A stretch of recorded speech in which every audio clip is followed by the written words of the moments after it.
ಸ್ನೇಹಿತರೆ, super money app ನಲ್ಲಿ ಯಾವ ರೀತಿ ನಾವು ಅಕೌಂಟ್ ಅನ್ನ ಕ್ರಿಯೇಟ್ ಮಾಡ್ಕೋಬೇಕು ಅಂತ ಚರ್ಚೆ ಮಾಡೋಣ.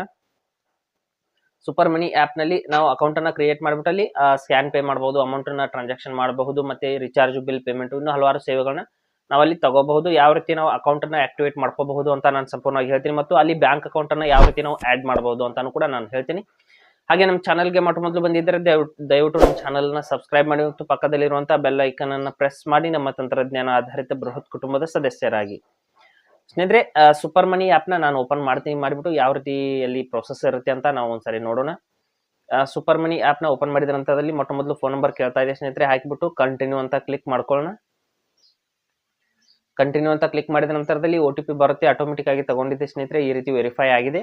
ನಂತರದಲ್ಲಿ ಇಲ್ಲಿ ಕೆಳಗಡೆ ಅಕ್ಸೆಪ್ಟ್ ಅಂಡ್ ಕಂಟಿನ್ಯೂ ಅಂತ ಕ್ಲಿಕ್ ಮಾಡ್ಕೊಳ್ಳೋಣ. ಮಾಡಿಬಿಟ್ಟು ಕೆಲವೊಂದಿಷ್ಟು ಪರ್ಮಿಷನ್ಸ್ ಗಳು ಈ ರೀತಿ ಬರುತ್ತೆ, ಅಲೌ ಮಾಡೋಣ. ಈ ರೀತಿ ಅಲೌ ಮಾಡಿದ ನಂತರದಲ್ಲಿ ನೋಡ್ತಾ ಇರಬಹುದು ಸಂಪೂರ್ಣವಾಗಿ ವೆರಿಫೈ ಆಗ್ತಾ ಇದೆ. ವೆರಿಫೈಯಿಂಗ್ ವಿತ್ ಬ್ಯಾಂಕ್ ಅಂದ್ರೆ ಬ್ಯಾಂಕ್ ಕಡೆಯಿಂದ ವೆರಿಫೈ ಆಗ್ತಾ ಇದೆ. ನಮ್ಮ ನಂಬರ್ ಮೂಲಕ ಯಾವ್ಯಾವ ಅಕೌಂಟ್ಸ್ಗಳು ಇದೆ ಅವುಗಳನ್ನ ಅದು ಆಟೋಮೆಟಿಕ್ ಆಗಿ ವೆರಿಫೈ ಆಗಿಬಿಟ್ಟು ಈ ರೀತಿ ತಗೊಳುತ್ತೆ. ನೋಡ್ಬೋದು ಬ್ಯಾಂಕ್ ಕಡೆಯಿಂದ ಈ ರೀತಿ ವೆರಿಫೈ ಆಗಿಬಿಟ್ಟು OTP ಗಳು ಕೂಡ ಬರುತ್ತೆ. ನಂತರದಲ್ಲಿ ಆಡಿಂಗ್ ಪೇಮೆಂಟ್ಸ್ ಅಂತ ಇಲ್ಲಿ ನೋಡ್ಬೋದು, ಇಷ್ಟು ಬ್ಯಾಂಕ್ ಅಕೌಂಟ್ಸ್ಗಳನ್ನ ಅದು ತಗೊಂಡಿದೆ. ಇಲ್ಲಿ ಇದರಲ್ಲಿ ನಾವು ಆಡ್ ಅಂಡ್ ಕಂಟಿನ್ಯೂ ಅಂತ ಕ್ಲಿಕ್ ಮಾಡ್ಕೊಳ್ಳೋಣ. ಮಾಡಿದ ನಂತರದಲ್ಲಿ please confirm SBI as your primary account, yes ಅಂತ ಕ್ಲಿಕ್ ಮಾಡ್ಕೋತೀನಿ. ನಮ್ಮ ಪ್ರೈಮರಿ ಅಕೌಂಟ್ ಯಾವುದು ಅಂತ ಕೇಳ್ತಾ ಇದೆ.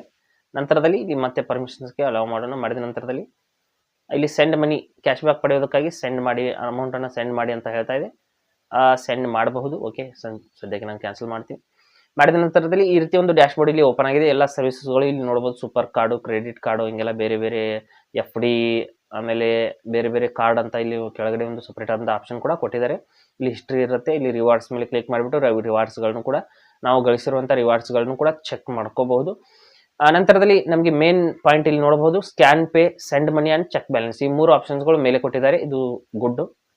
ನೋಡಬಹುದು ಸ್ಕ್ಯಾನ್ ಪೇ, ಇಲ್ಲಿ ಚೆಕ್ ಬ್ಯಾಲೆನ್ಸ್ ಮೇಲೆ ಕ್ಲಿಕ್ ಮಾಡಿಬಿಟ್ಟು ನಾವು ಬ್ಯಾಂಕ್ ಅಕೌಂಟ್ ಅನ್ನ ಒಂದು ಬ್ಯಾಲೆನ್ಸ್ ಅನ್ನು ಕೂಡ ಈಸಿಯಾಗಿ ಚೆಕ್ ಮಾಡ್ಕೋಬಹುದು. ಮನಿ ನಮಗೆ ಮೇನ್ ಬೇಕಾದಂತ ಇಲ್ಲಿ ನೋಡಿ ಬ್ಯಾಲೆನ್ಸ್ ಈ ರೀತಿ ತೋರಿಸ್ತಾ ಇದೆ. ನಮಗೆ ಮೇನ್ ಬೇಕಾದಂತ 3 ಆಪ್ಷನ್ಸ್ ಗಳು scan pay, send money, check balance, ಮೂರನ್ನು ಕೂಡ ಮೇಲ್ಗಡೆ ಕೊಟ್ಟು ತುಂಬಾ ಒಂದು ಉತ್ತಮವಾದಂತ ಕೆಲಸ ಮಾಡಿದರೆ ಈ ರೀತಿ ನಾವು ಈ ಆಪ್ ನ ಅಕೌಂಟ್ ಅನ್ನ ಆಕ್ಟಿವೇಟ್ ಮಾಡ್ಕೋಬಹುದು. ಹಾಗೆ ಸ್ನೇಹಿತರೆ, ಕೊಟ್ಟಿರೋ ಮಾಹಿತಿ ಸಂಪೂರ್ಣ ಮತ್ತು ನಿರೂಪಣೆ ಮಾಡಿದ ಶೈಲಿ ಉತ್ತಮ ಅಂತ ಅನಿಸಿದ್ರೆ ವಿಡಿಯೋನ ಲೈಕ್ ಮಾಡಿ ಮತ್ತು ನಿಮ್ಮ ಸ್ನೇಹಿತರಿಗೂ ಕೂಡ ಶೇರ್ ಮಾಡಿ. ಹಾಗೆ ಇದ್ರ ಬಗ್ಗೆ ಸಮಸ್ಯೆಗಳು, ಡೌಟ್ಗಳು ಇದ್ರೆ ಕಮೆಂಟ್ ಅಲ್ಲಿ ಅವಶ್ಯವಾಗಿ ತಿಳಿಸಿ. ಮುಂದಿನ ವಿಡಿಯೋದಲ್ಲಿ ಮತ್ತೊಂದು ಹೊಸ ವಿಷಯದೊಂದಿಗೆ ಇದೇ ರೀತಿ ಮುಂದೆ ಬರ್ತೀವಿ. ಅಲ್ಲಿವರೆಗೂ ಟೇಕ್ ಕೇರ್.